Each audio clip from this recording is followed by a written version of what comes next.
Amados e queridos irmãos, a paz do Senhor Jesus. Eu sou Gabriel Battle, sou pastor da Igreja Pão da Vida e estamos muito felizes em ter você aqui nesse vídeo.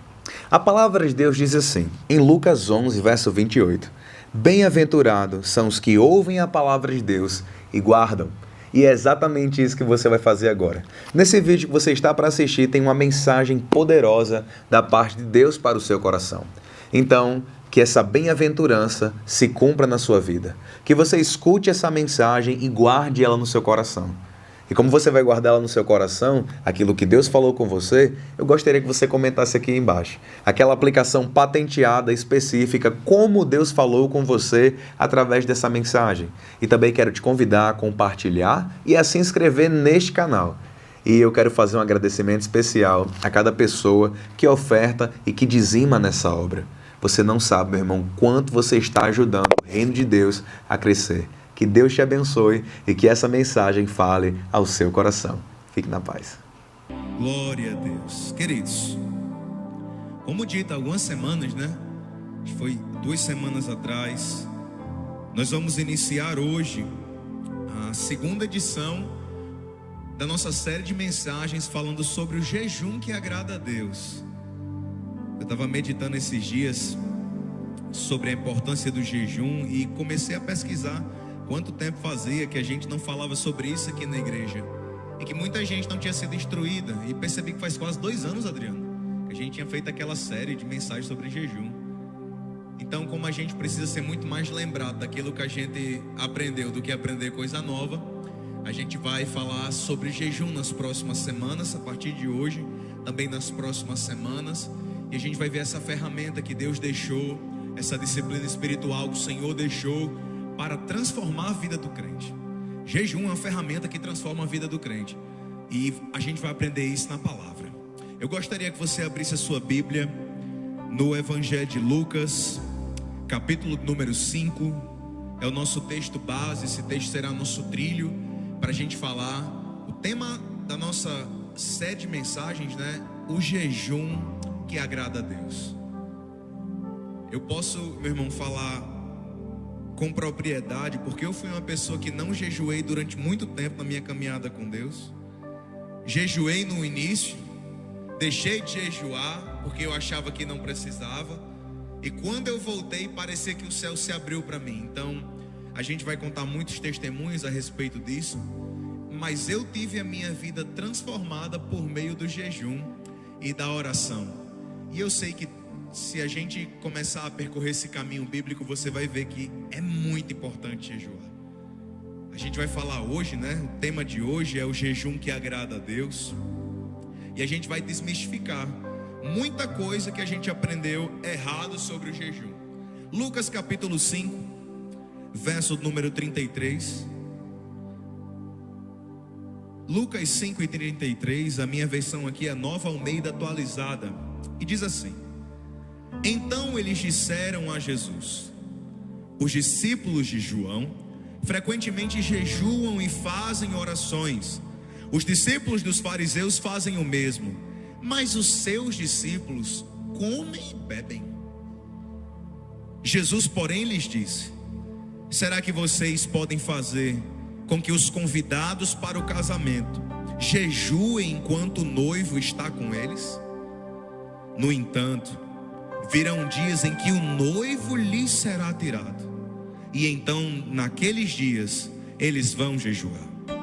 Também lhe contou a seguinte parábola: Ninguém tira um pedaço de uma roupa nova para colocar sobre uma roupa velha, pois se fizer, rasgará a roupa nova, e além disso, o remendo da roupa nova não combinará com a roupa velha.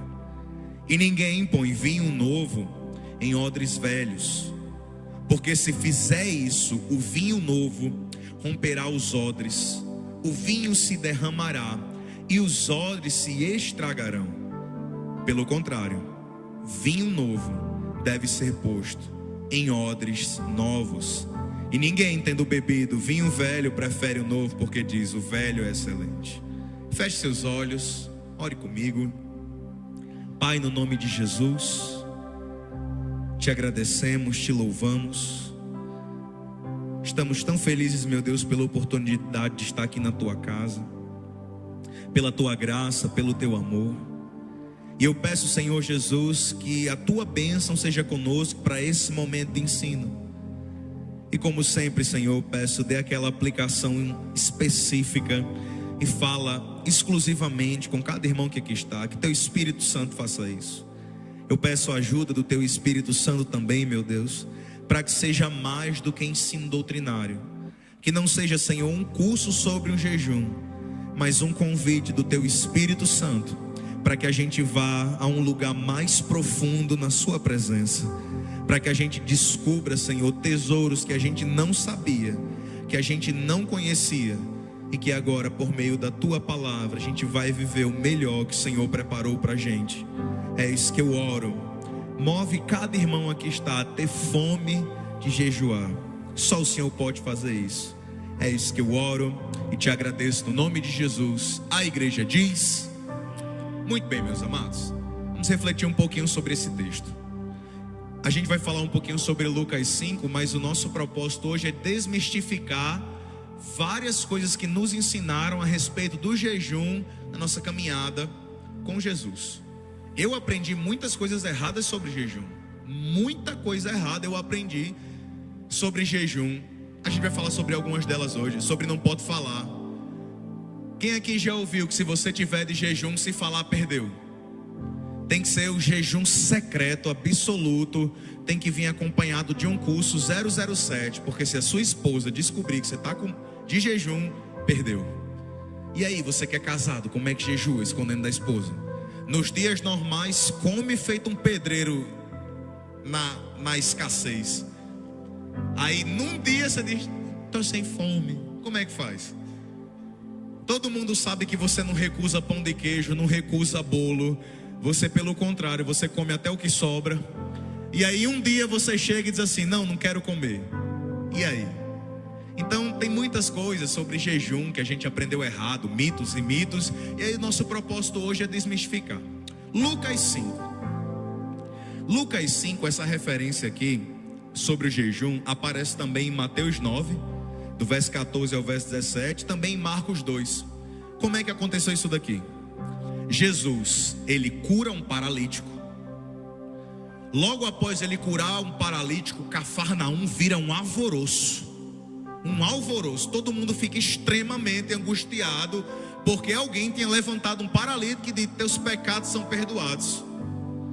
E logo após levantar um paralítico, Jesus chega e chama Levi, que é Mateus, o cobrador de impostos. Então Jesus estava fazendo uma bagunça santa em Cafarnaum, e os fariseus estavam doidos. Os fariseus ficaram angustiados. Esse homem cura um paralítico, até curar tudo bem, mas dizer que perdoa pecados, porque só quem podia perdoar pecados era Deus. E os fariseus não acreditavam que Jesus era Deus.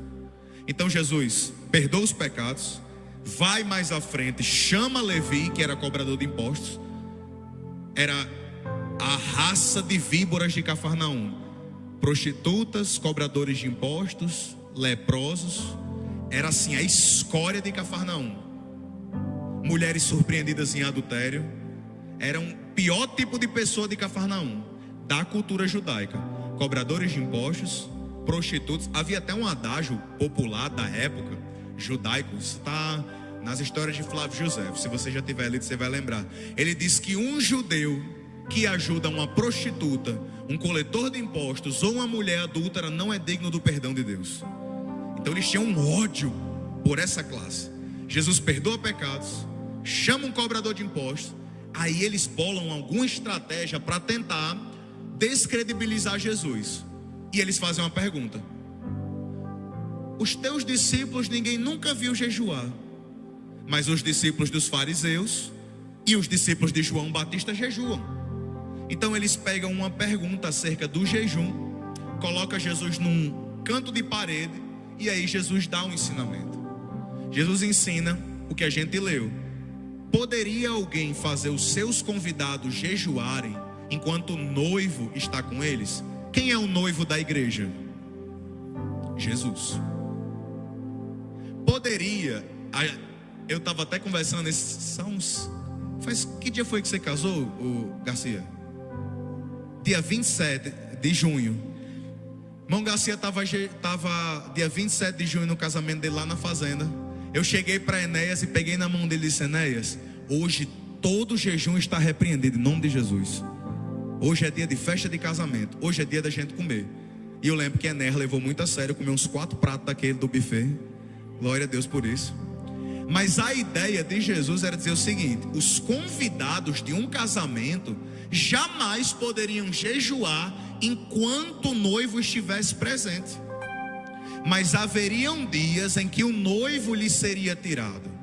Jesus estava falando da sua ascensão, que está em Atos capítulo número 1. Quando foi que o noivo foi tirado? Foi na cruz? Foi na ressurreição? Não. Foi quando Jesus foi assunto ao céu. Jesus foi levado ao céu e os anjos disseram: Varões galileus, por que vocês estão chorando?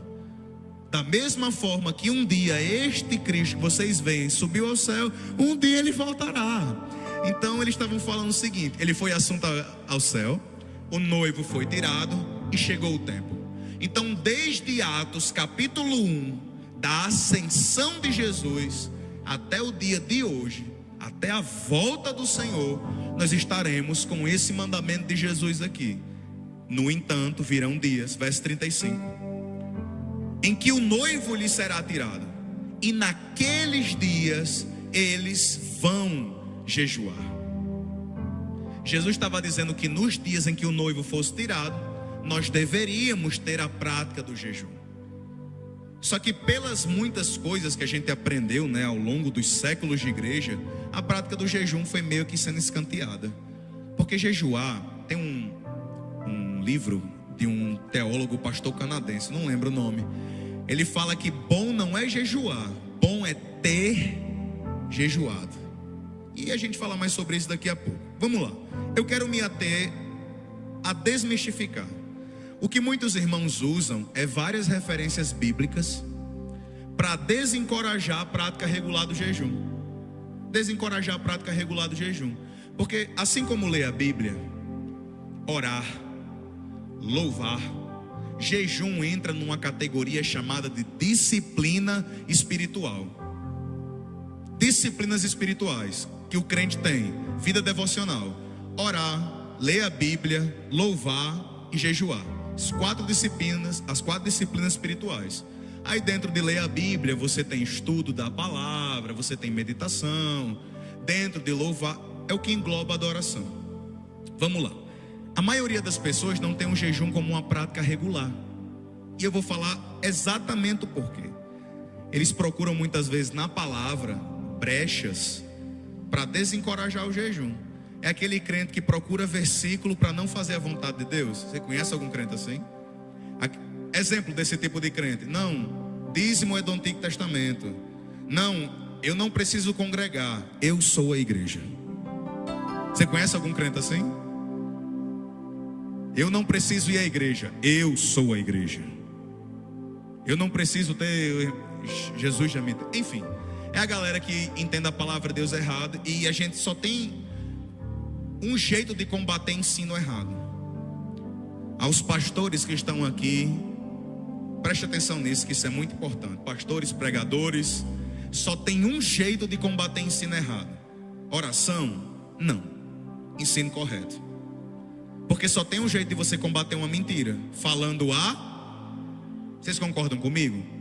Então, se as pessoas aprenderam errado acerca do jejum, aprenderam errado sobre a fé, o nosso único jeito é pegar a nossa única regra de fé e dizer: não, vamos aqui, vamos pensar de acordo com a palavra. É sobre isso que a gente vai falar. Vamos lá. Primeiro mito que eu quero convidar você a colocar por terra. Qual é o primeiro mito que as pessoas fazem? O jejum de alimento não é o que agrada a Deus. Ou seja, quando a Bíblia fala de jejum, não está falando de deixar de comer comida, está falando de qualquer abstenção. E aí a gente vem na galera que não jejua de comida. Interessante porque, rapaz, tem uma história engraçada sobre jejum. Uma vez eu estava fazendo, na última vez que a gente fez a série de jejuns, uma irmã chegou para mim e disse o seguinte: pastor, eu vou fazer um jejum. Eu, qual? Pastor, eu vou fazer um jejum de fofocar, pastor. Aí eu olhei assim para ele: como é, irmã? É porque, pastor, eu gosto tanto, pastor. Falei, como assim, minha irmã? Esses dias que a igreja vai estar orando, eu garanto ao Senhor, a gente não vai fofocar, pastor. Falei, misericórdia, minha irmã, isso não é jejuar não, isso é deixar de pecar. Aí a galera relativiza o jejum, diz que a prática verdadeira do jejum não é a abstenção de comida. Aí quando você vai fazer um exame do médico, o médico pede jejum, você diz, vou passar esses 2 dias sem fofocar. Vamos para a Bíblia. O texto que eles usam é Isaías 58, para falar que o jejum que agrada a Deus não é o jejum de alimento, né? É jejum de fazer de fazendo o que é certo e tal, e pá. Isaías 58. Isaías 58. Nós vamos ler, queridos, a partir do verso de número 3. Isaías 58, verso número 3. Inclusive a epígrafe do livro de Isaías, no capítulo 58, é o jejum que agrada a Deus. Vamos lá. Verso 3 diz assim, dizendo: por que jejuamos se tu não notas? Por que nos humilhamos se tu não levas isso em conta? Acontece que no dia em que jejuam, vocês cuidam dos seus próprios interesses e oprimem os seus trabalhadores. Eis que vocês jejuam apenas para discutir, brigar e bater uns nos outros. Jejuando assim, como hoje, o clamor de vocês não será ouvido lá no alto. Seria este o jejum que escolhi: que num só dia a pessoa se humilhe, incline a sua cabeça como o junco, né? E estenda debaixo de si pano de saco e cinza. É isso que vocês chamam de jejum e dia aceitável ao Senhor? Aí Jesus fala, palavra de Deus: será que não é esse o jejum que escolhi? Que vocês quebrem as correntes da injustiça, desfaçam as ataduras da servidão, deixem livres os oprimidos, acabem com todo tipo de servidão.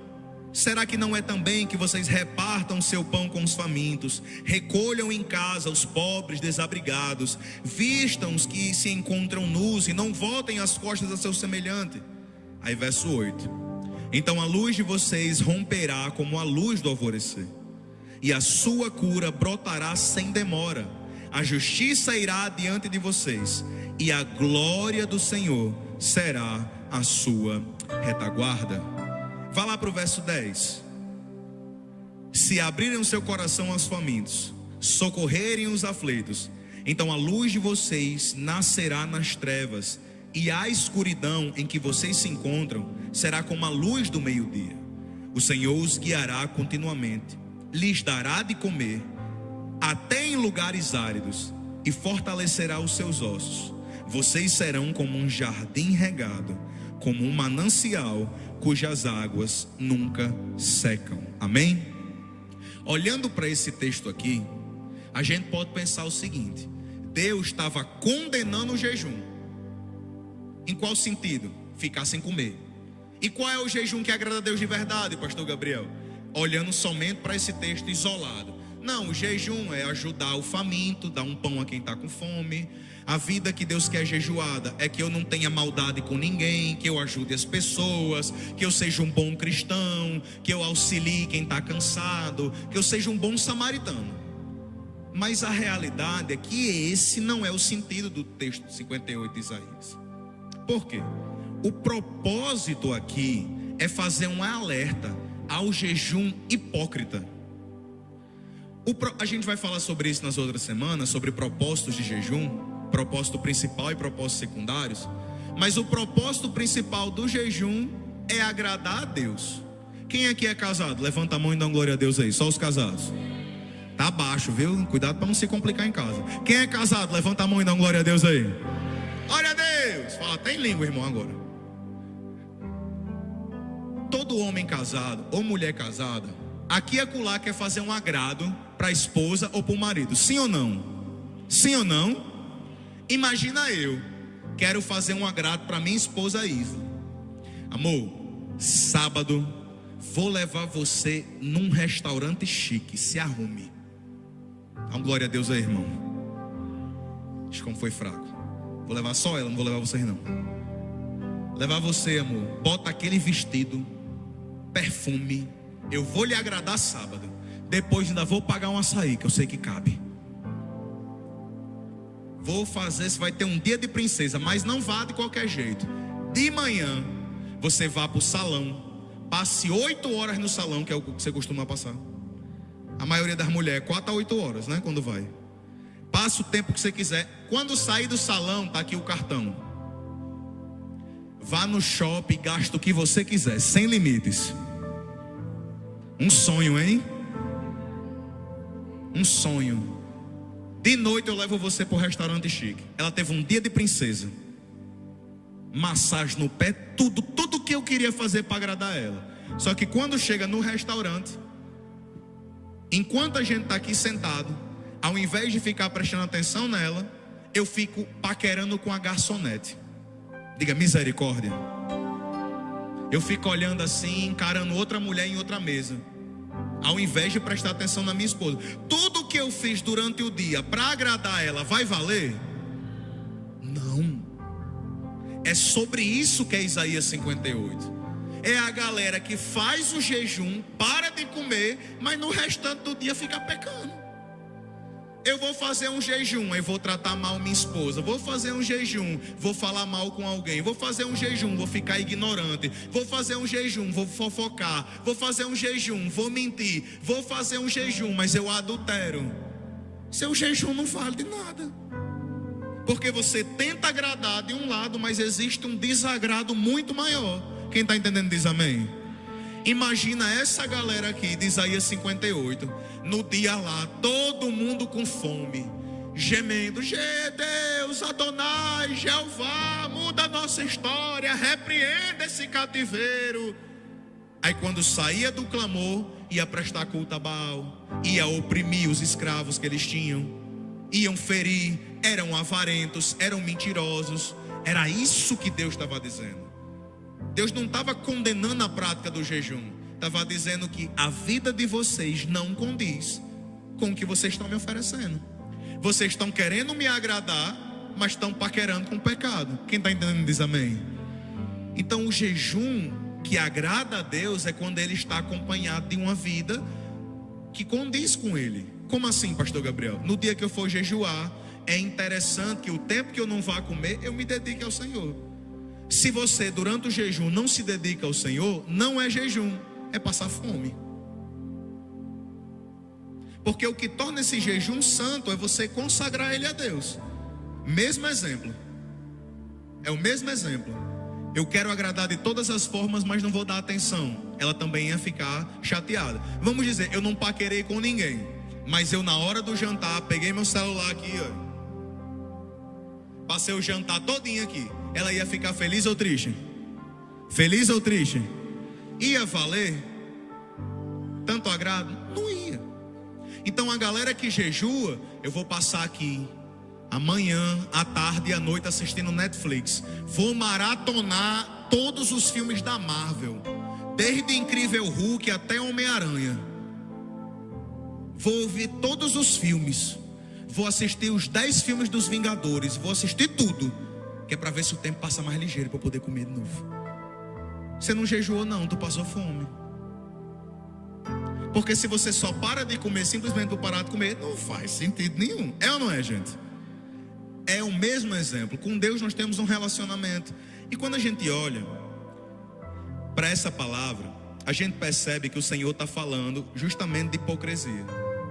Se você ler Isaías capítulo número 1, Deus condena o culto de Israel. Quando você pega Isaías capítulo número 1, você lê lá a partir do verso número 6 até o verso de número 18, Deus está dizendo mais ou menos assim. Não vou mandar você abrir para a gente ganhar tempo, mas deixa anotado aí para você ver depois. Deus está dizendo assim: eu odeio os cultos de vocês. Eu odeio as suas festas de lua nova. Eu odeio os seus sábados. Era melhor que vocês nem fizessem. Imagina Deus chegar para uma igreja e dizer: o domingo de vocês, o culto de vocês me dá nojo. Quando vocês se reúnem no domingo, eu sinto vontade de vomitar. Deus falou isso para Israel. Por quê? Porque quando eles iam adorar, a vida deles estava completamente bagunçada.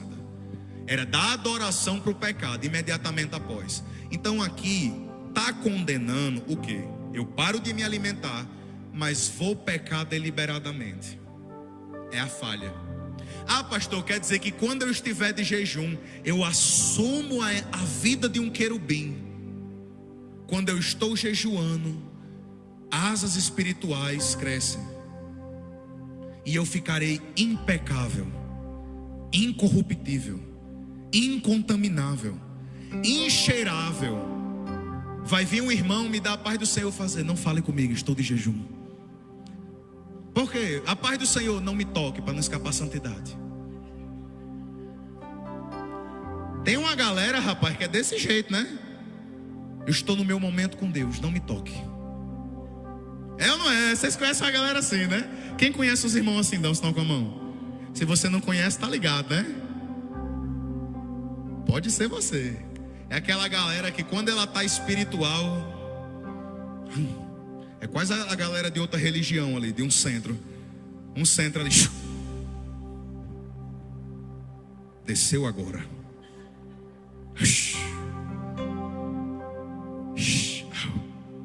Adriano, não me encoste. Tem nada a ver. Nada a ver. Significa o quê? Que é um período de consagração. No jejum, você vai cometer erros, mas não serão premeditados. Você não vai dizer: rapaz, eu vou jejuar tal dia, mas eu mantenho um relacionamento errado. Eu mantenho um relacionamento ilícito. Eu estou com a minha vida, as minhas redes sociais estão toda bagunçada, vendo coisa errada e tal, pá. Não condiz com o caráter de quem jejua. Quem está entendendo diz amém? Então é sobre isso. É eu entender que é agradar a Deus. Só que outras áreas da minha vida eu desagrado Ele, sabendo que estou desagradando. Então o jejum não bate. Vamos lá. Mas o jejum não é só de alimento, pastor Gabriel. Eu posso jejuar de qualquer coisa. Eu posso jejuar de Netflix. Eu posso jejuar de televisão. Eu posso fazer igual a irmã, jejuar de mentira e fofoca. Na realidade, o sentido bíblico do texto que a gente leu de Lucas 5 é nesteia. Quando você fala lá, Lucas capítulo número 5, tem esse aí vale a pena depois vocês adquirirem. Chama-se Léxico de Strong. É uma concordância que ela estuda as palavras do grego. E a palavra jejum em Lucas 5, que é o que a gente leu, é nesteia. Nesteia significa abstenção de alimento. Ou seja, Jesus não estava falando de um jejum, o jejum parcial, um jejum relativo, um jejum que nem a gente vê hoje, do jovem, jejum de rede social. Não, Jesus estava falando realmente de um jejum de comida, de alimento. Os 40 dias que Jesus passou no deserto, ele passou sem comer nada. Nada. Ele bebia água, mas não comia. É muito interessante quando eu fico lembrando das histórias. Essa história da irmã daqui da igreja, quando eu estava dando essa série aqui. No último dia dessa série de jejuns, eu convidei a igreja para jejuar na quinta-feira. Eu não sei se Enéas lembra, Garcia lembra, os irmãos estavam aqui na primeira vez que eu dei esse curso, lembram. Mas eu convidei a igreja para jejuar. E no culto, eu cheguei aqui, conversando com os irmãos, perguntando como é que tinha sido. Eu cheguei para a irmã e falei: e aí, irmã, como é que foi o jejum? Ela falou: não fiz não, pastor. Eu falei: por quê? Se esqueceu e tal. Eu fui querer entender ela. Toma algum remédio? Eu falei: não. Aí eu falei: por quê, irmã? Ela disse: porque eu sinto fome. Eu olhei assim, eu falei: ei, Adriano, tu jejua por quê? É porque eu sinto fome. Eu olhei para ela e falei: é lógico, minha irmã. Pelo amor de Deus, minha irmã. Aí você quebra minhas pernas. É claro que tu vai sentir fome. Tu vai estar sem comer. Ela: não, pastor, porque dá uma vontade de comer. Eu falei: é exatamente isso, minha irmã. Muitas vezes a gente está relativizando. A gente, quando fala sobre jejum, de abstenção de alimento, não significa que você vai jejuar todos os dias da sua vida. Até porque isso é impossível, você ia morrer. Mas que você vai jejuar durante toda a sua vida. Não sua vida toda, mas durante toda a sua vida. Vocês conseguem perceber a diferença? O que a gente muitas vezes pensa é que apenas uns poucos dias podem nos fazer mal, mas pelo contrário, faz um bem mais. Uma das pessoas que mais foi impactada pelo estudo de jejum que a gente deu foi Clenilda. Pastora Clenilda, aqui na primeira fileira. Nunca tinha jejuado pelo problema da tireoide, que ela disse que nunca tinha jejuado. Essa mulher meteu o aço a jejuar, Deus concedeu cada vitória e testemunho através do jejum para a vida dela. E ela disse: pastor, eu não sabia que eu era capaz. Aí eu fiz um negócio ousado. Eu falei: jejue, Clenilda. Ninguém vai morrer se jejuar. Ela disse que tomou posse dessa palavra. Graças a Deus ela está viva até hoje. Ninguém morreu jejuando. Aí a gente começou. Vamos lá. Por que Deus quer que eu pare de comer, pastor? Por que Deus quer que eu pare de comer? Eu faço atividades físicas regulares. Treino, como direitinho, procuro dar melhor. Né, amor? Quer acular, dar escapada da dieta, mas nós estamos tentando se endireitar. Eu treino quase todos os dias. Você acha que seria válido? A resposta é sim ou não, vocês respondem. Se eu tirasse um dia da semana e chegasse assim: amor, nesse dia a gente não vai treinar, a gente vai ter um tempo só para nós dois. Você acha que isso é válido? Sim ou não? Quer dizer que eu vou parar de treinar pro resto da minha vida? Não, amor, sábado. Geralmente a gente faz isso no sábado. Por isso que sábado eu não falo com nenhum de vocês. Sábado é o dia da minha esposa. Eu não falo com nenhum de vocês. Deus, irmão, me liga dia de sábado. Irmão, vocês estão bloqueados sábado. Sábado é o dia dela. Aí, sábado nós não vamos treinar. Nós vamos ter um tempo junto, nós dois. Vamos para uma praia, vamos fazer uma festa, fazer alguma coisa. Mas durante o resto da semana eu estou treinando, tendo um tempo, fazendo as coisas. O jejum é o mesmo entendimento sobre o jejum. Não é que eu vou parar de comer e vou acabar com a minha vida. Mas o seu relacionamento com Deus é importante, a ponto de você deixar por um breve momento. Não é para a vida toda que você vai parar de comer bolo, pão francês, pizza, pastel, cocada, peixe, filé com fritas. O que mais vocês vão comer depois do culto? Sushi, hambúrguer. Vocês vão comer o que depois do culto? R.O., resto de ontem, a parmejana. Olha, quando falar de jejum ninguém acha bom, mas quando nós começamos a falar de comer, todo mundo dá as gaitadas. Não, pastor, é bom demais. Não é que você vai deixar de comer essas coisas para sempre, mas por um breve momento você vai dizer: Deus, eu vou deixar isso aqui de lado um pouquinho, só para ficar mais perto do Senhor. Já eu dou base bíblica para essa busca, mas eu quero que você entenda isso. O poder do jejum não é você se abster das coisas ilícitas. Olha para cá. Você deixar de fazer o que é errado não é jejuar. É só ser crente. Não. Parar de pecar, a exemplo da irmã que disse que é jejuar de fofocar. Não é jejum, é só ser crente.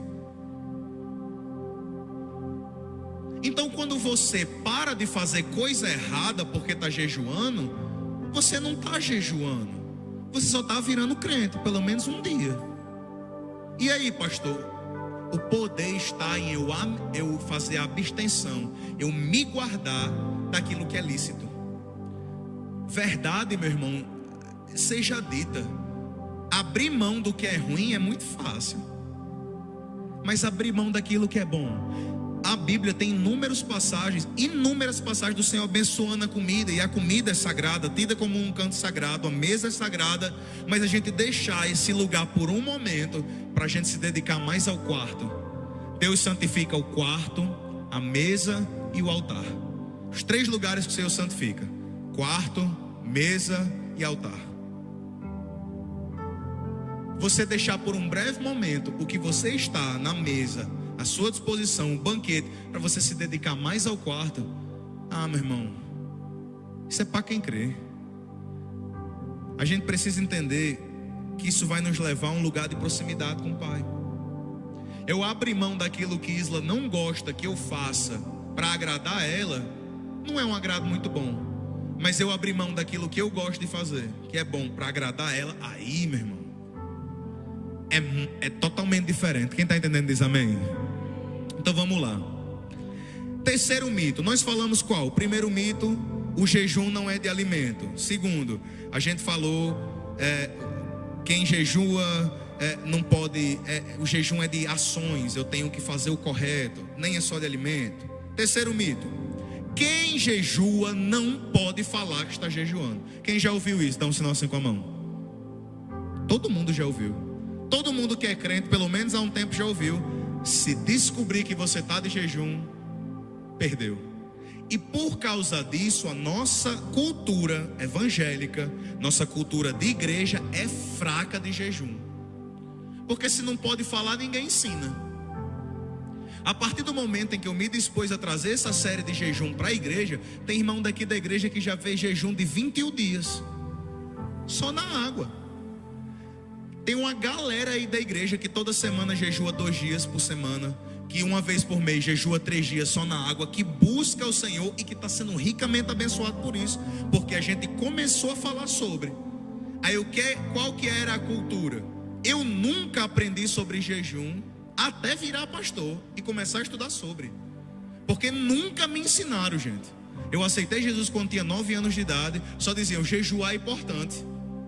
Diziam que jejum é importante, jejum da vitória, mas não diziam como, não dizia período, não dizia quando fazia. Era um mistério, meu irmão. Era difícil. Era mais difícil aprender sobre jejum do que descobrir o segredo da maçonaria, rapaz. Misericórdia. Era quase uma seita dos Illuminati. A galera, não fale sobre jejum. Não diga que você fez, como fez, nem que dia, porque desse jeito você vai perder o galardão com o Papai do Céu. Eles usam o texto de Mateus, capítulo de número 6, quando Jesus fala sobre jejum.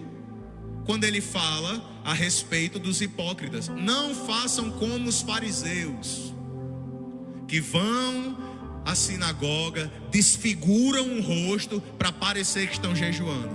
Aí a galera usa esse texto para dizer que não pode falar que está jejuando, que não pode dizer, porque vai perder o galardão. Então a partir desse momento, isso está em Mateus 6, quer ver? Corre lá. Mateus capítulo número 6, rapidinho. Arthurzinho tá aí? Meu filho, se você puder baixar esse ar-condicionado aqui, eu tô morrendo de frio, Arthur. Não sei se os irmãos também estão, rapaz, mas eu tô me tremendo. Mateus capítulo 6, verso de número 16, diz assim, vamos ler bem rápido para a gente ganhar tempo. Quando vocês jejuarem, não fiquem com uma aparência triste, como os hipócritas, porque desfiguram o rosto a fim de parecer aos outros que estão jejuando. Em verdade lhes digo que eles já receberam a sua recompensa.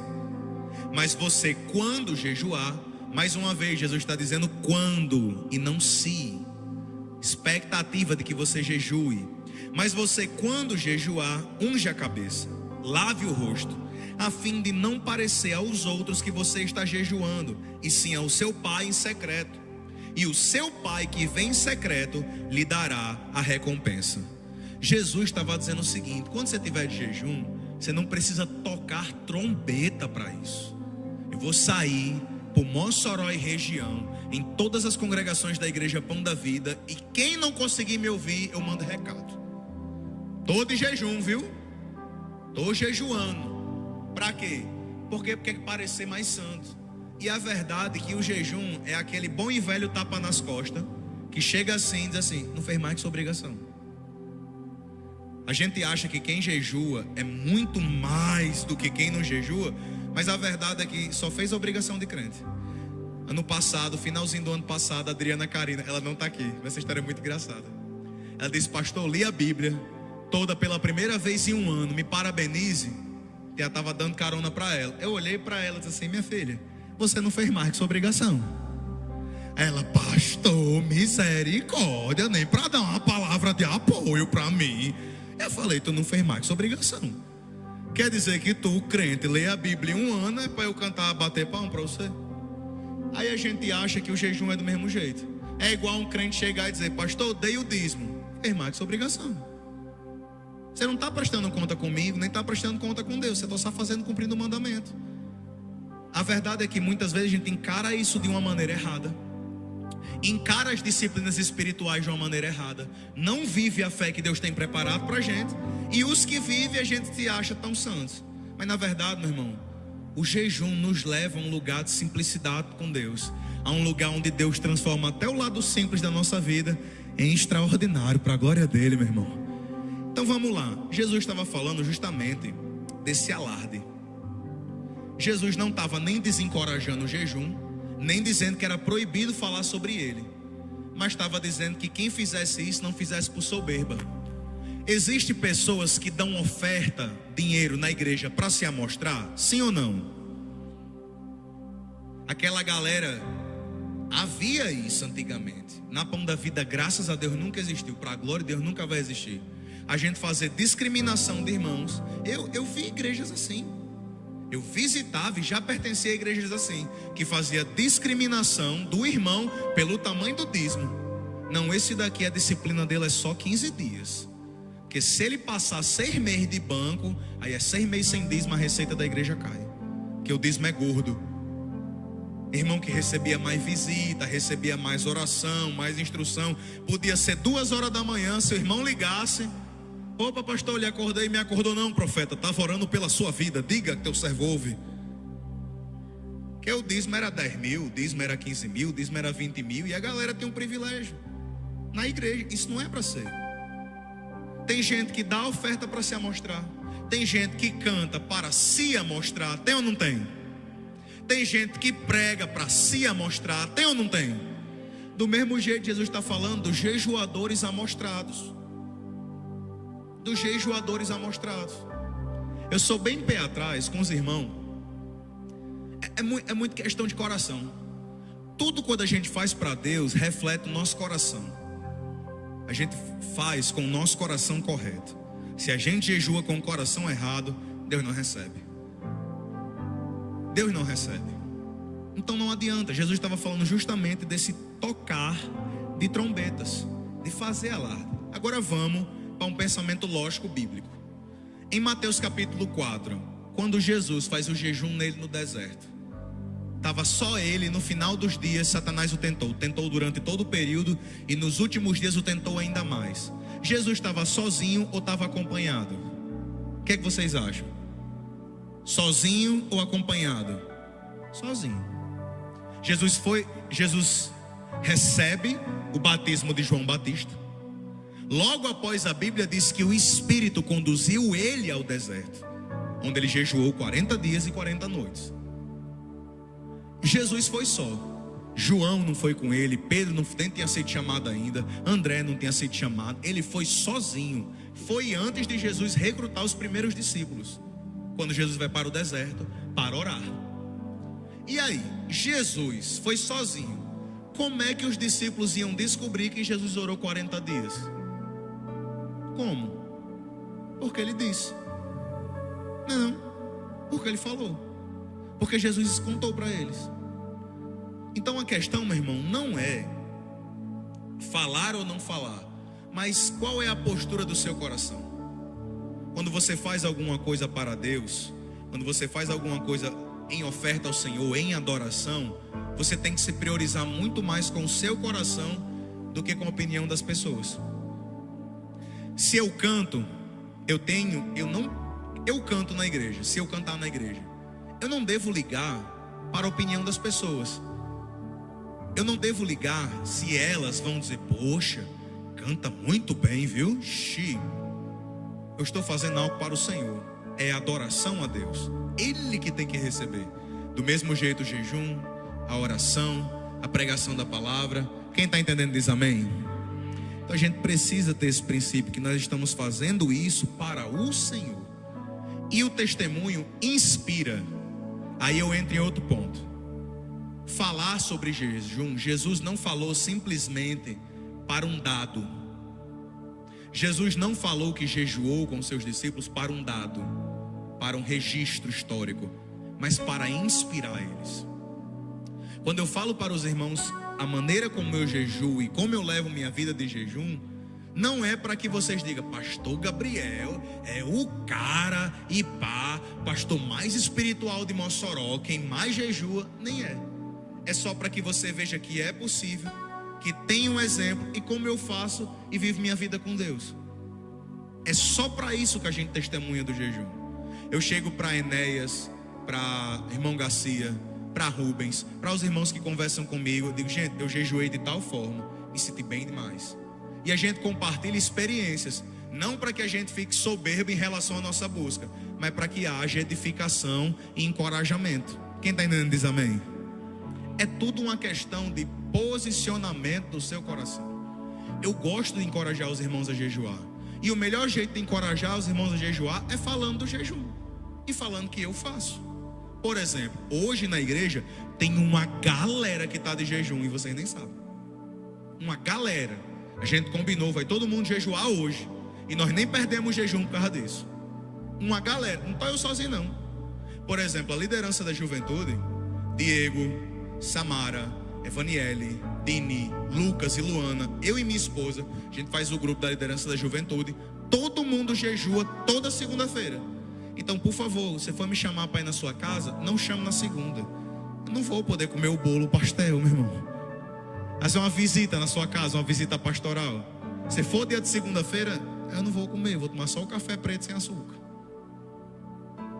Então não chama na segunda, chama na terça, que eu já vou ter entregado o jejum. Aí você vai ver, irmão, a glória de Deus. Viu, Wesley? Não quero ir na sua casa na segunda-feira. Na terça nós vai. Então nós temos dia para jejuar. E a gente faz isso por semana. A gente gosta de falar de jejuns prolongados aqui na igreja. Gente que jejua 21 dias, 14 dias. Eu já jejuei 5 dias. Nós falamos sobre isso para que haja encorajamento. E a gente testemunha das experiências que a gente vive com Deus durante esse período. As minhas maiores experiências com Deus eu vivi logo após ou no momento do jejum. E foi, irmão, foi um negócio assim surpreendente. Antes de eu falar sobre esses testemunhos acerca do jejum, porque entra na conclusão da palavra, eu quero só falar o seguinte: quadros onde o jejum é desencorajado. Quando é que não se deve fazer? Vou falar sobre pessoas com distúrbios alimentares, anorexia nervosa e bulimia. Essa pessoa já tem um problema com comida, mas não é por comer demais, é por comer de menos. Então essa pessoa não deve jejuar, porque ela não está jejuando para agradar a Deus, está jejuando para emagrecer. Olha para o irmão que está do seu lado, olha no olho dele, fala assim para ele: irmão, jejum não é técnica de emagrecimento. Porque eu tô ligado que tem umas mulheres que estão querendo jejuar, que é para poder caber a saia do congresso mês que vem, né? Vou jejuar para que aquela calça que tá fazendo aniversário no guarda-roupa, que eu não uso, caiba novamente. Para que o botão volte a não ameaçar os irmãos, que tem uns botão de camisa, né? Botão bala de Davi, meu amigo. Aquilo dali se pega na testa, mata até gigante. Mas não é sobre isso. Não é esse o propósito. Então, nesses quadros alimentares de anorexia nervosa, bulimia, é desencorajado. Pacientes que fazem uso de medicação antidiabetética, como insulina, devem ter mais cautela, fazer acompanhamento médico, ter cautela, pois o jejum ele vai mexer nos níveis de glicemia, mas não para o ruim, para o bem. E eu, no último jejum, hoje eu vacilei, eu não preparei a foto, mas na última série de jejum, a gente falou sobre um caso onde diabetes, pressão alta e obesidade mórbida foram revertidos através de jejum. E não foi por causa da igreja. O recorde de jejum do Guinness Book é 382 dias de jejum. E não foi um evangélico, nem muçulmano, nem árabe. Era um cara que tinha obesidade mórbida, que não tinha como fazer bariátrica, não tinha como fazer exercícios, porque os médicos não conseguiam chegar. Depois tu dá um Google, recorde de jejum, os médicos falaram, ele não pode fazer exercício, que ele não se mexia da cama. Ele não pode fazer exercício. A bariátrica não vai chegar lá, não tem como operar, porque está todo coberto de gordura. O cara era uma bolinha de queijo. Não tinha, irmão, para chegar nos órgãos, para fazer a bariátrica era impossível. Aí o que é que eles fizeram? Só tem como fazer jejum. Ele foi para uma clínica, os médicos monitoraram pressão, glicose durante todo o processo, vitamina, tudo, e durante 382 dias ele não ingeriu caloria. Ele só bebia água, chá, café sem açúcar e refrigerante zero. E 382 dias ele perdeu 125 quilos. Só no jejum. Não era evangélico. Porque o jejum, a gente vai falar sobre isso. Tem uma parte dessa mensagem do estudo que fala de aspectos físicos do jejum, que beneficia fisicamente. Quando você para pensar só sobre isso, qual é a primeira característica de um animal de estimação quando está doente? Parar de comer. Qual é a característica de o nosso instinto ao ficar doente? É parar de comer. Aí a gente foi ensinado errado pelas nossas avós, que se a gente está doente, abra a boca, meu filho, e te encherei. E não tem nada a ver. O jejum, de maneira física, reduz em até 70% o risco do câncer. O jejum reduz em até 70%. Há estudos científicos médicos que o jejum reduz em até 70% o risco do câncer. Porque durante o período do jejum, o corpo, ele mata as células ruins e regenera suas células. Mas isso é aspecto para outra palavra. Eu só estou dizendo para vocês que, pastor, eu tenho diabetes. Pessoas que têm diabetes adquirida por aquelas que foi por excesso de açúcar, podem ter a vida normalmente só praticando jejum. Reverte, a saúde volta. Eu garanto para vocês. Façam estudos. Gestantes, não é recomendável jejum de 24 horas. Manu tá aqui? Manu, não é recomendável ela passar um dia de jejum. Mas ela pode usar o jejum de 12, de 14 horas para igualar, ficar equilibrado a glicemia. Porque é comum comer demais durante a gravidez, e a glicose, a pressão vai lá para cima. Então o jejum é usado.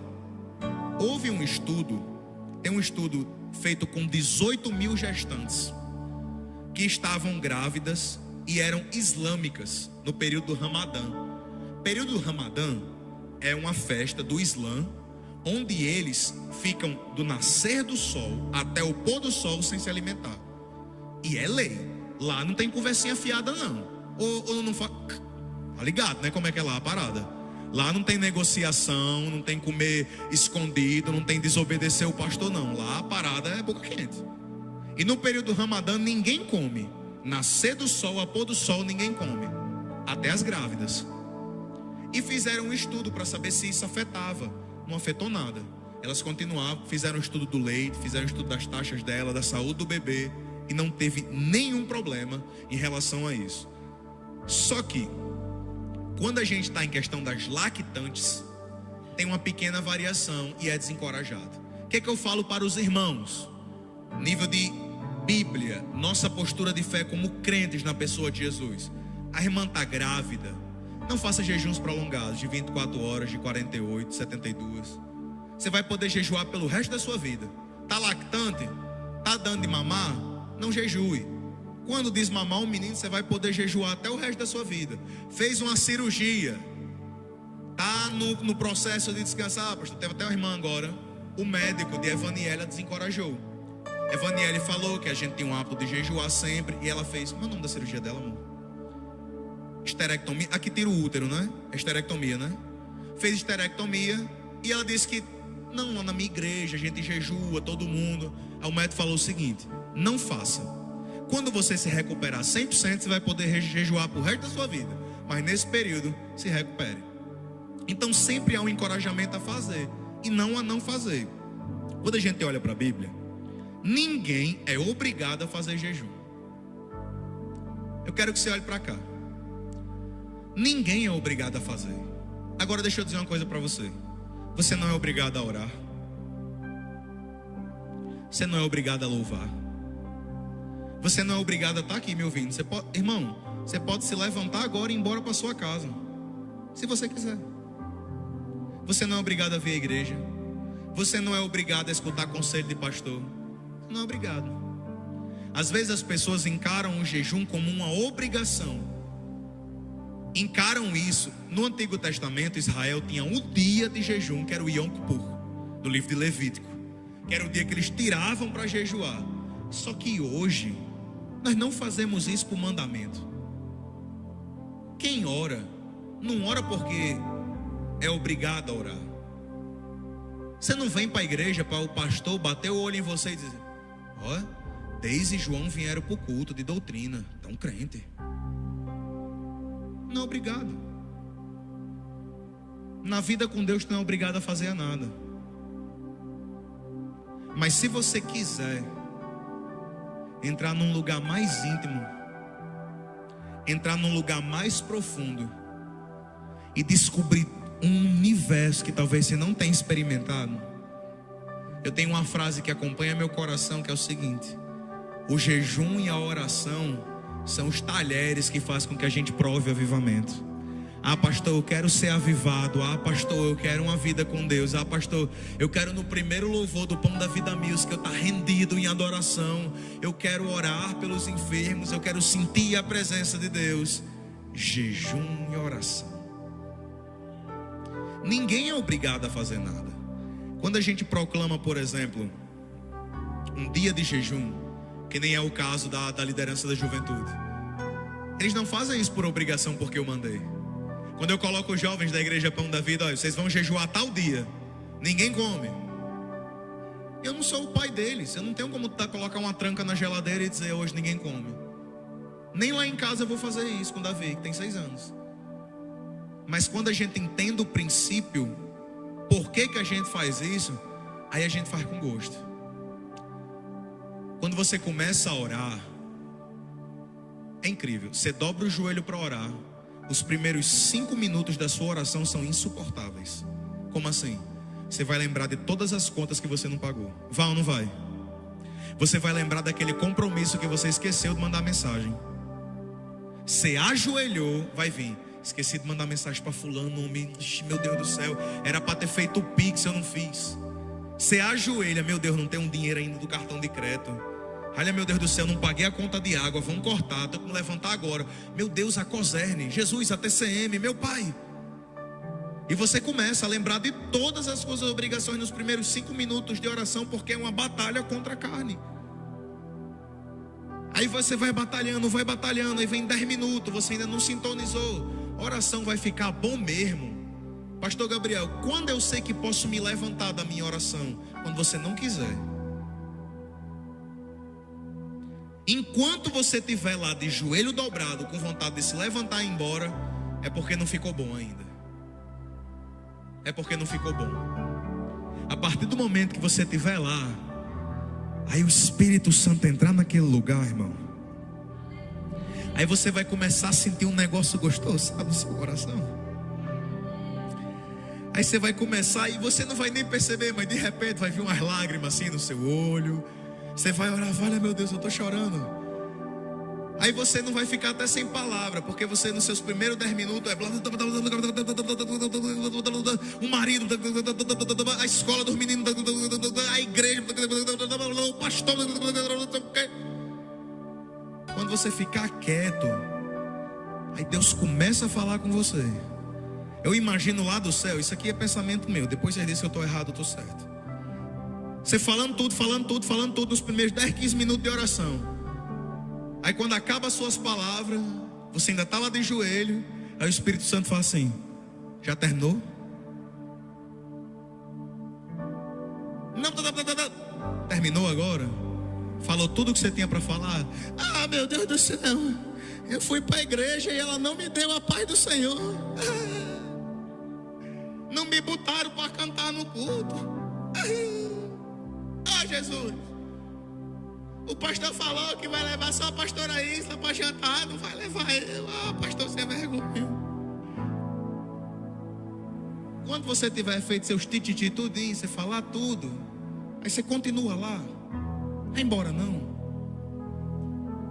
Aí quando você perceber que você continuou lá, Aí, meu irmão, é que o jogo vai ficar bom. Aí é que o Espírito Santo entra naquele lugar e começa a lhe renovar. A oração, meu irmão, não é o lugar somente de Deus lhe ouvir. Eu quero que você entenda isso, por favor. A oração não é o lugar somente de Deus lhe ouvir, mas é o lugar de você ouvir Deus, meu irmão. Eu lembro, essa semana aconteceu isso. Eu tinha uma reunião marcada com o pastor Chico, com João Neto, com Wesley. Finalzinho de tarde ali no call center. Era umas, sei lá, 4:30 da tarde. 4:30 da tarde. A reunião era umas 5 e pouco. Aí eu disse, rapaz, eu tenho meia hora. Tava eu e Isla. Os meninos estavam lá também, alguns da juventude. Eu acho que era Emanuel e Vitória. Aí eu disse, amor, chama eles para orar. Nós temos meia hora, não estamos fazendo nada. Já tinha feito as obrigações. Tem meia hora. É melhor orar meia hora do que ficar papeando meia hora. Chamei os meninos para orar. Começou a orar. Passou os 10 minutos. Passou 15. Passou 20. Davi estava no reforço. Isla se levantou, foi buscar Davi. Aí começou, deu 5 horas. Deu 5:10. Deu 5:15. Deu 5:20.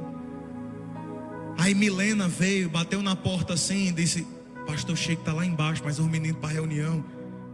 Ela abriu a porta, viu Emanuel e Vitória de joelho no chão, chorando para se acabar.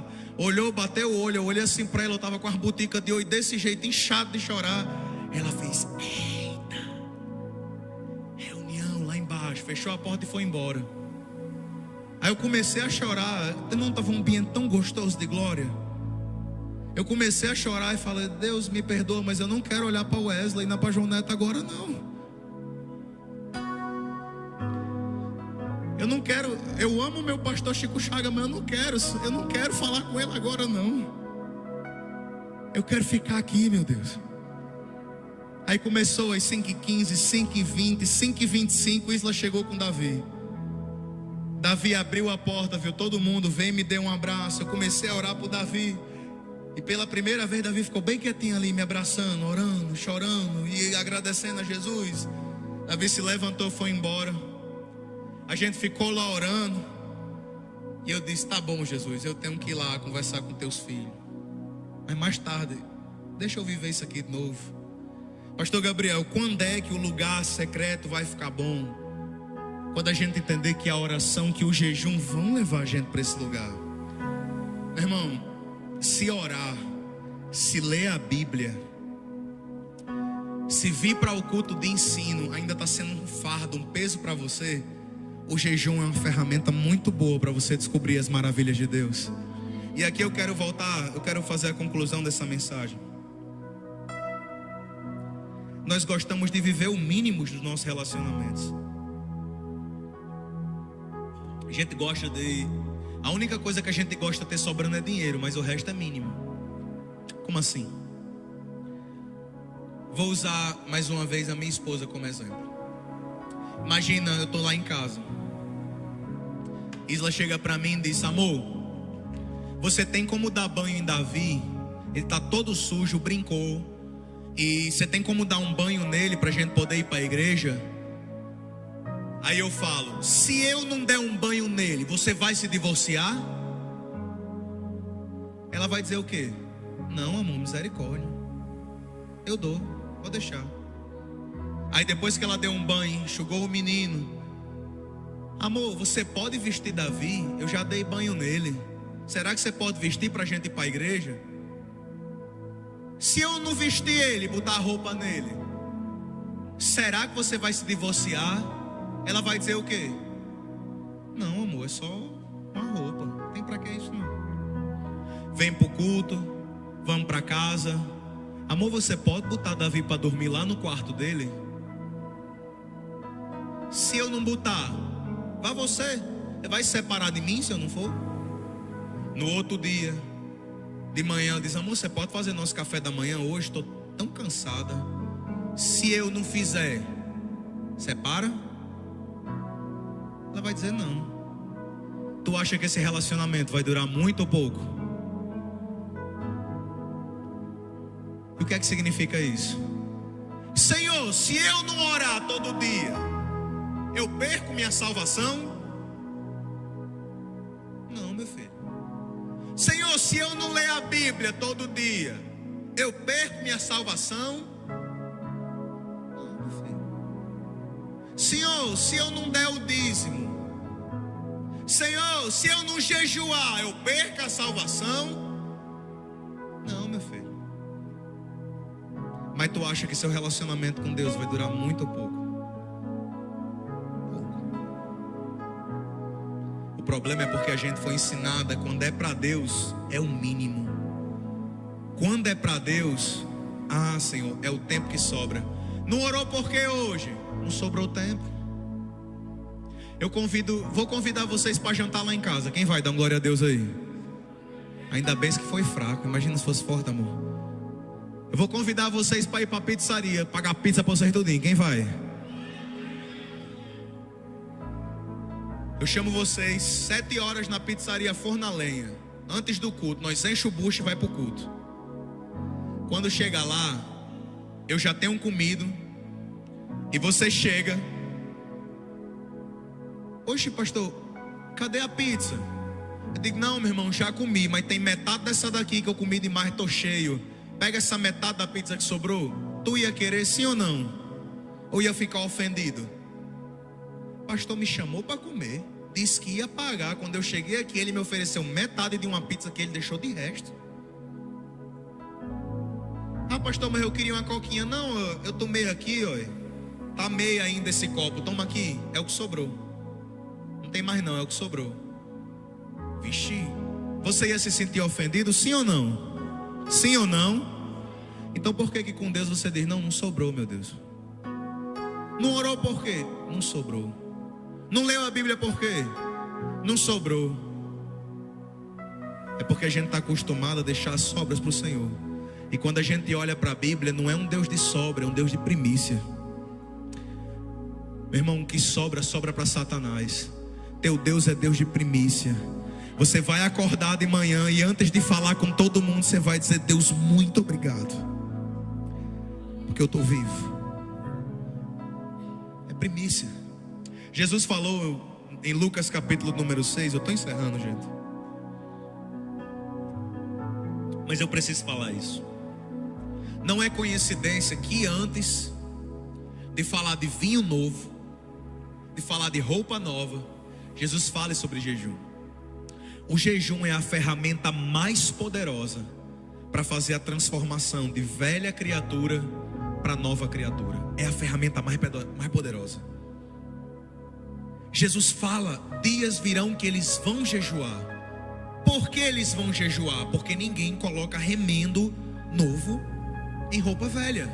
E ninguém coloca vinho novo em odres velhos. O que é que isso significa, meus irmãos? O vinho novo é o Evangelho. A roupa nova é a nova vida em Deus. É a nova veste. É a nova santidade. É um estilo de vida completamente diferente do que você vivia antes. Aí pega esse estilo de vida, essa vida com Deus, e tenta implementar na sua velha criatura. Você pode até colocar, mas uma hora rompe. Jesus diz, pega uma roupa nova, costura numa roupa velha. Uma hora, quando se submeter à pressão. Por que Jesus disse isso? Naquela época, a galera não era tão bem vestida igual você, não. Se eu falar um negócio pra você, nem Salomão, em toda a sua glória, teve um guarda-roupa igual ao seu. Nem Salomão teve um guarda-roupa igual ao seu. Todo tipo de cor de camisa, vários tipos de calçado, várias cores de calça. Não teve. Naquela época o pessoal, a maioria que era pobre, tinha uma muda de roupa, 2. E o que é que eles faziam? Remendo. Pegava a túnica, e muitas vezes o remendo valia mais do que a roupa. O pano lá recebia um tecido de linho, valia muito mais do que o pano velho, a roupa que você usava. Aí tu tem um tecido totalmente novo aqui. e vai costurar na roupa velha? Você pode até tentar, mas na hora que você começar a se mexer, a velha vai rasgar e você vai ficar só com um pedaço da roupa nova. Esse era o sentido. Aí quando a gente vai para vinho, Jesus diz: o vinho fermenta.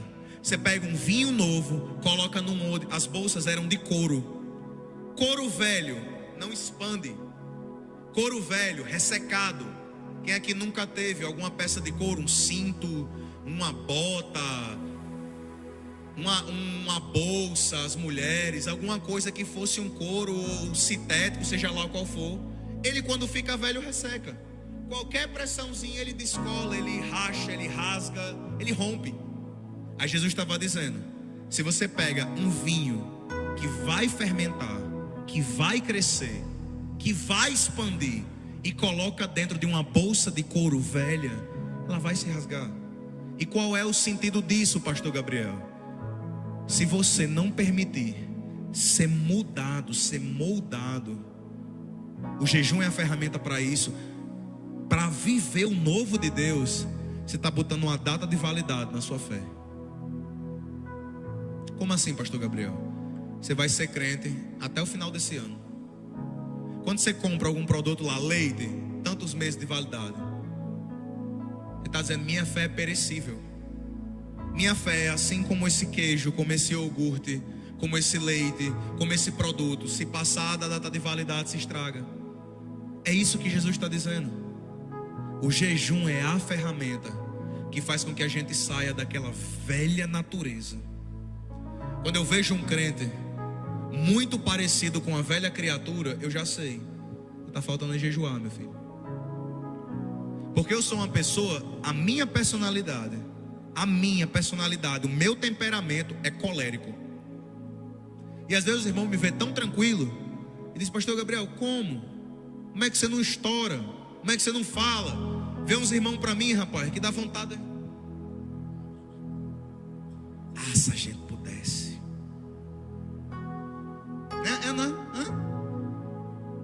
É uns irmãos, rapaz, que a gente tem vontade de pegar a queixada. Só uma vez. Só uma vez. Faz igual o Sansão: Senhor, me usa só mais uma vez. Deixa eu dar uma mãozada nessa criatura. Geralmente é uma galera que você chega assim, você chega na terça-feira e fala: não faça isso. Aí quando é na quarta: ô pastor, eu fiz, não era para fazer não. Tendo dado graças, partiu e disse: tome.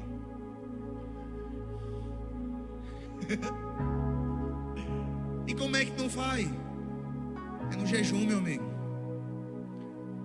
Isla ficava constrangida quando eu tirava para fazer jejum prolongado.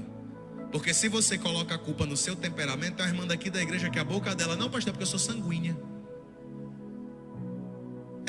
Minha irmã, o que é isso? Não, pastor, é porque eu sou sanguínea. Aí sai. Aí chega outra e diz: não, pastor, é porque eu sou colérica, sabe? Outra chega para mim e diz: se Deus não me mudou ainda, é porque Ele quer eu assim.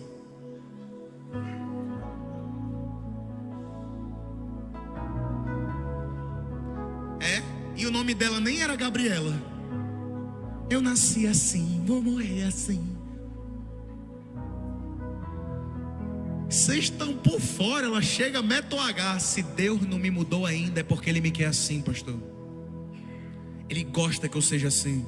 Eu chego para ela e diz: você não deixa, criatura. Você não deixa. Quando a gente jejua, a gente mata a carne. Detalhe: no jejum a carne não se converte, não.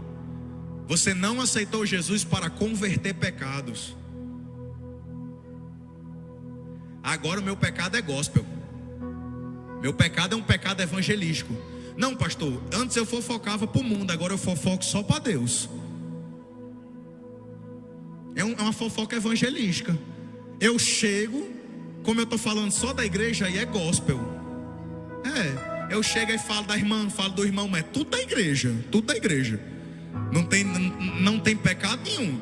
Das mulheres que trabalham lá na empresa, pastor, que não são crentes, eu não falo mal de nenhum. Agora, da igreja é gospel.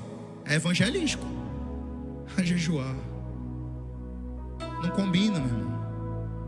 Bota a data de validade. Sabe o que acontece? No primeiro levante do inimigo, na primeira provação, na primeira batalha, só basta, ó pra cá, só basta o Senhor olhar para uma criatura dessa e fazer assim: não. Eu também não quero mais. Vai embora.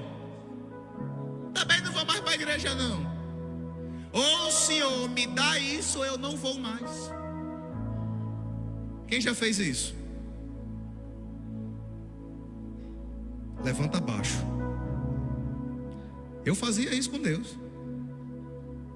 Eu chegava: ô Senhor, me abençoa, Senhor, não vou pregar mais. Eu imagino Deus olhando assim: André, ou o Senhor troca meu carro, eu não vou mais trocar teclado na igreja.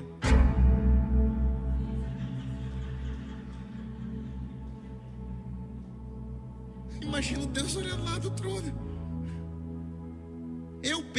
Não diz a Bíblia, mas eu penso que o Senhor olha assim e diz: Ele acha que eu preciso dele. Ele acha que eu preciso dele. Ô Miguel, olha aí, tá orando dizendo: se eu não der, ele não vai mais. Se eu não abençoar, ele não prega nem canta mais. Gabriel, vem cá, amostradinho. Eu gosto assim.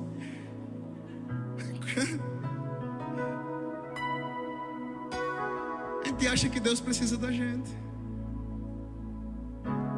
Eu não jejuo para mostrar para Deus que eu sou importante para Ele, não. Eu jejuo para dizer: Senhor, o Senhor é importante demais para mim. Não é uma questão de você querer de Deus, é você se render a Ele.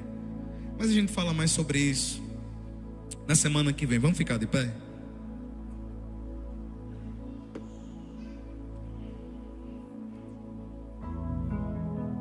Existe um lugar mais íntimo. Existe um lugar que você ainda não acessou. Existe uma deep web do reino de Deus, irmão.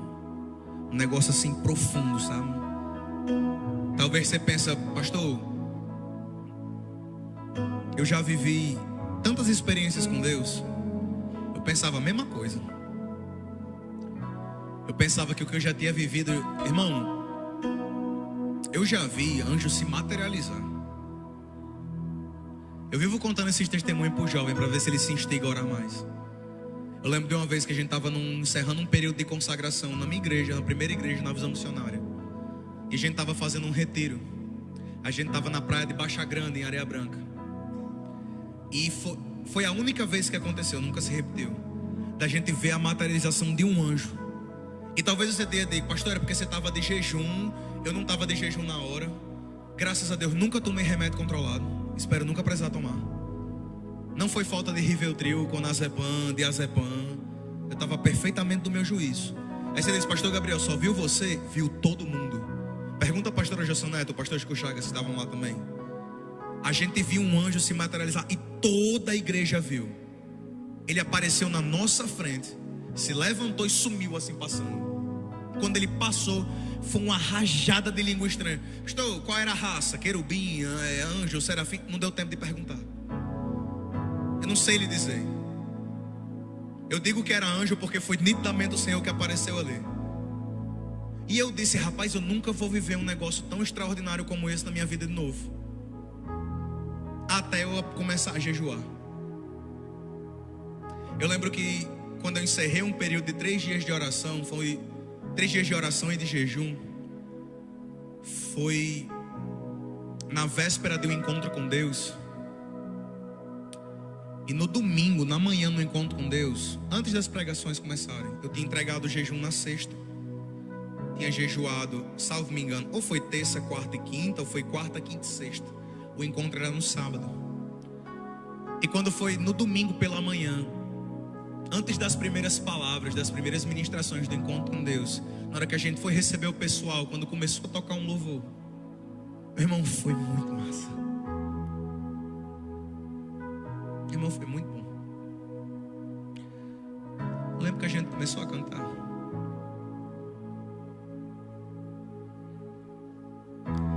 E tava, irmão, a gente começou a cantar. A música que a gente tava cantando era essa daí. A gente começou a cantar. Minhas lamparinas estão acesas.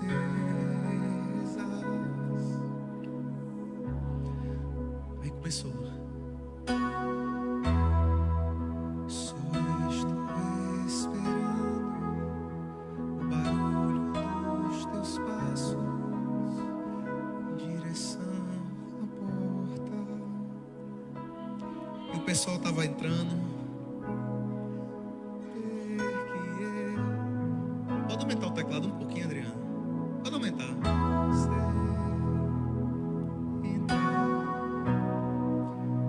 Aleluia. O pessoal entrando. Irmão,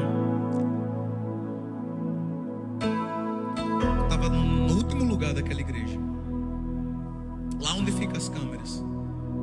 Eu tinha ficado lá atrás. Eu tinha dito, Senhor, eu queria sentir sua presença.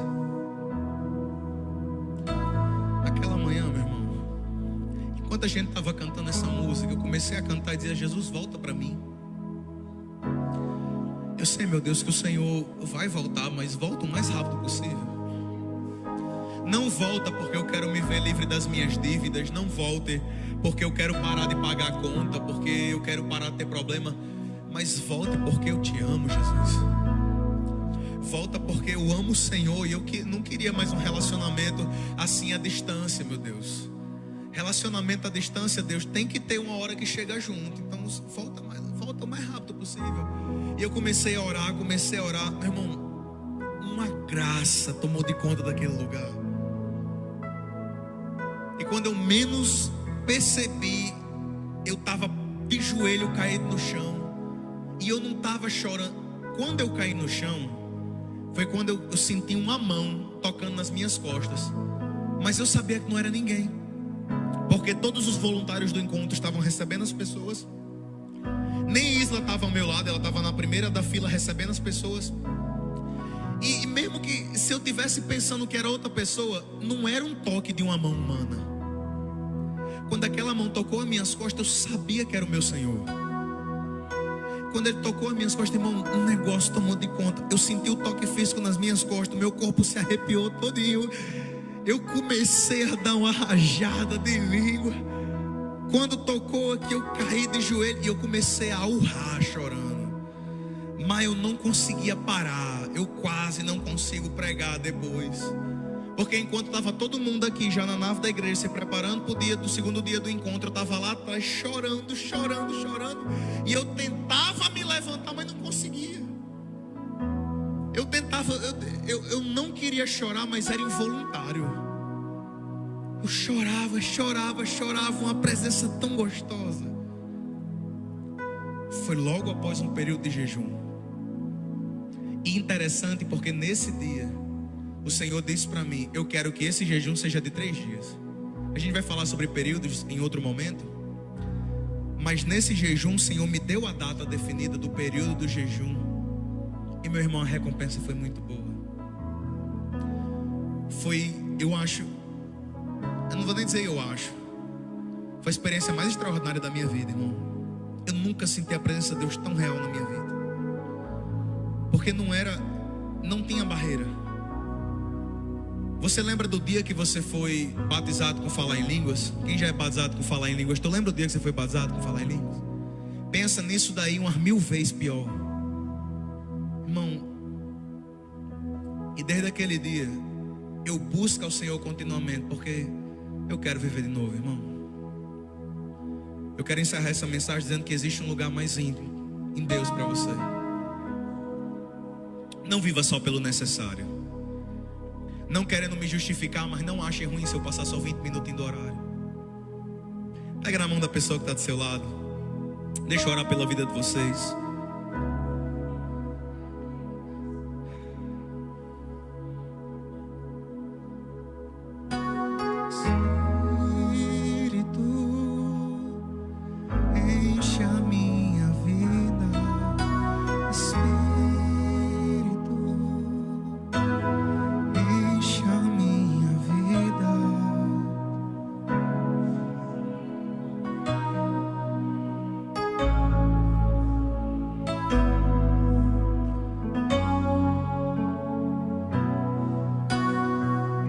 seus olhos e diga: Espírito, adore a Ele.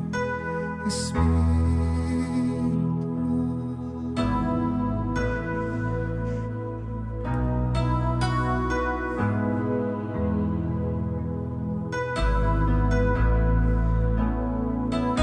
Se você quiser falar em línguas nesse momento, está liberado. Se você quiser usar esse momento para orar em línguas, você pode agora. Eu vou fazer aqui, se você quiser aí. Eu sei.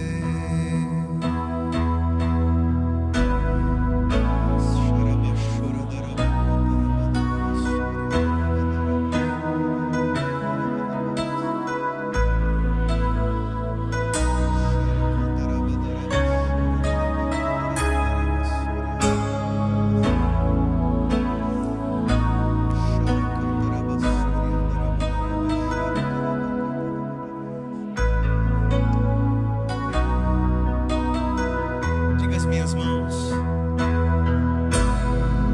As minhas mãos eu quero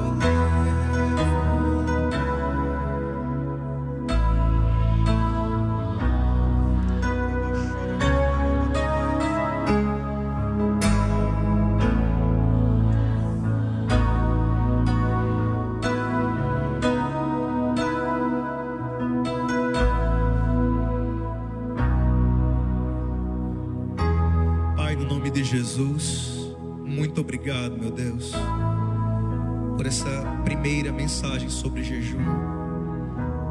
Eu quero lhe pedir, meu Deus, nos leva a um lugar mais profundo.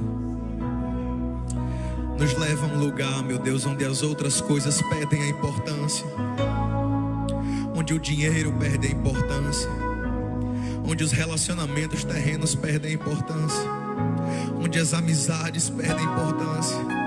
Nos leva, meu Deus, a um lugar onde o Senhor seja único na nossa vida. Nos leva, meu Deus, a um lugar onde o Senhor seja entronizado poderosamente no nosso coração. Senhor, nos dá uma fome de jejuar. Não importa, meu Deus, o que tenhamos vivido no passado. Não importa, meu Deus, as experiências que já tivemos. Nós sabemos que o Senhor tem coisa nova preparada para a nossa vida. Nós sabemos que o Senhor faz nova todas as coisas. Então, Pai, dá uma fome de jejum. Eu sei, meu Deus, que muitos deles nem sabem por onde começar, mas os guie. Confirma, meu Deus, essa palavra no coração deles e os abençoe. Leva eles em paz para casa. No nome de Jesus, todos dizem, queridos, que o amor de Deus, a graça do Senhor Jesus e as maravilhas do Espírito Santo seja com cada um de vocês, hoje e sempre. A igreja diz: que Deus abençoe a vida de vocês. Poxa, meu irmão, que coisa boa, hein? Que palavra poderosa. É muito bom quando a gente lê a Bíblia, escuta a mensagem e tem nosso coração edificado. Então, se você foi edificado por essa mensagem que você acabou de assistir, compartilhe com 10 pessoas. E se inscreva aqui nesse canal. Comenta aqui embaixo a maneira que Deus falou com você. E Deus te abençoe, meu querido. Ficamos muito felizes. Curta esse vídeo, compartilhe e se inscreva. Tchau, tchau. Até o próximo.